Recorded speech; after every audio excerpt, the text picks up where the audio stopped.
कांग्रेस ने लगाया सनसनीखेज आरोप, चीन की सेना ने न सिर्फ पहले से सीमा पर 18 किलोमीटर भारत में घुसी बल्कि बुर्द से कस्बे से महज 7 किलोमीटर है दूर। कांग्रेस ने लगाया आरोप, अब भारतीय सेना PP-10 और PP-13 में गश्त भी नहीं कर सकती। बॉटलनेक में चीन सेना बैठे हैं डरा डालकर। सोनिया गांधी ने कहा, PM मोदी कह रहे हैं कोई सीमा में नहीं घुसा, जबकि रक्षा और विदेश मंत्रालय घुसपैठ होने की बात कर रहे। सच बोलना होगा। राहुल गांधी ने कहा, आप बिना डरे बोलिए, पूरा देश आपके साथ खड़ा है। वहीं सोनिया गांधी ने कहा, हमारे क्षेत्र लद्दाख को चीन ने चुनौती दी है, PM सीमा की हालत पर कब भरोसा दिलाएंगे। वहीं भारत ने चीन से कहा, बॉर्डर पर फौज बढ़ाने की कोशिश की तो न सिर्फ शांति प्रतिक्रिया पर असर पड़ेगा बल्कि दोनों देशों के संबंधों में भी हो सकता है नुकसान। यूनाइटेड नेशन ह्यूमन राइट्स ने भारत सरकार को एक नोटिस जारी कर कहा, भारत में NRC, CAA, NRP के खिलाफ प्रोटेस्ट कर रहे लोगों को तत्काल करे रिहा। आज लगातार दूसरे दिन भी आए 18,000 नए कोरोना मरीज। भारत में मरीजों का आंकड़ा पहुंचा 5,90,000 के पार। वहीं मौत का आंकड़ा 15,700 के करीब। विदेश मंत्री जयशंकर ने मीडिया पर निशाना साधते हुए कहा, दुनिया महामारी और झूठी खबरों से जूझ रही है। जहां इकोनॉमिक सिस्टम बर्बाद हुआ है तो झूठी खबरों ने शक बढ़ाया। गुजरात के अहमदाबाद के बाद अब सूरत में भी कोरोना का प्रकोप, एक एक जोन में निकल रहे हजार मरीज। लोग कह रहे, नमस्ते ट्रंप का दिख रहा असर।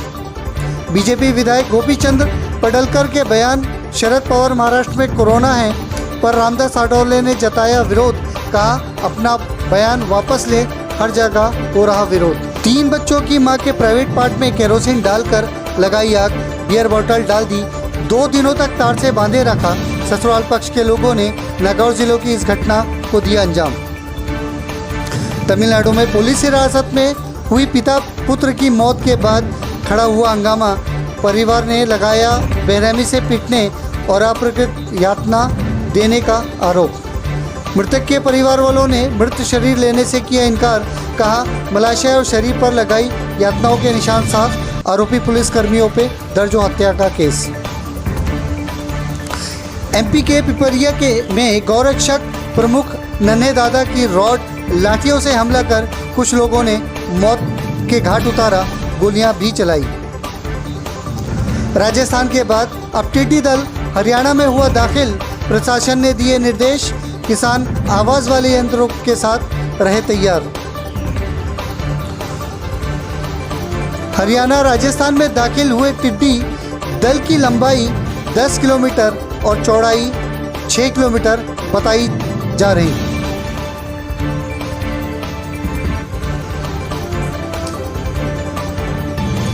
कोरोना मामले में 24 घंटे में पूरी दुनिया में 1,70,000 नए मामले आए।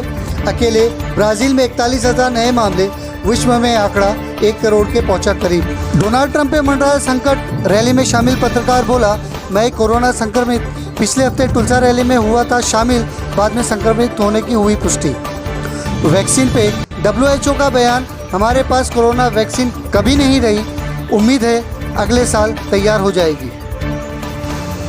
WHO प्रमुख टेड्रोस ने चीन की तारीफ करते हुए कहा, चीनी प्रशासन के काम सराहनीय है। चीन के समय पे दुनिया को आगाह न करने की बात को भी नकारा।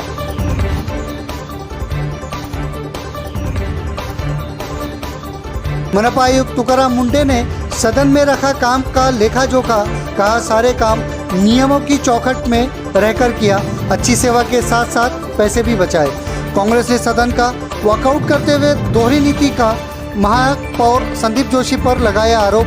विपक्ष का दावा, कार्यवाही में अधिकारों का कर रहे दुरुपयोग। नागपुर में कोरोना से फिर हुई 2 मौत, जिसमें से एक गोंदिया के बुजुर्ग और दूसरी नागपुर की महिला का समावेश। नागपुर शहर के जाने माने व्यापारी AK गांधी से की गई 50 लाख की फिरौती की मांग। फिरौती मांगने वाला उनके ही शोरूम का पुराना कैशियर। जोन 5 के DCP नीलोत्पल की कार को एक ट्रक ने मारी टक्कर। बाल बाल बच्चे DCP, कोई भी हताहत नहीं हुआ।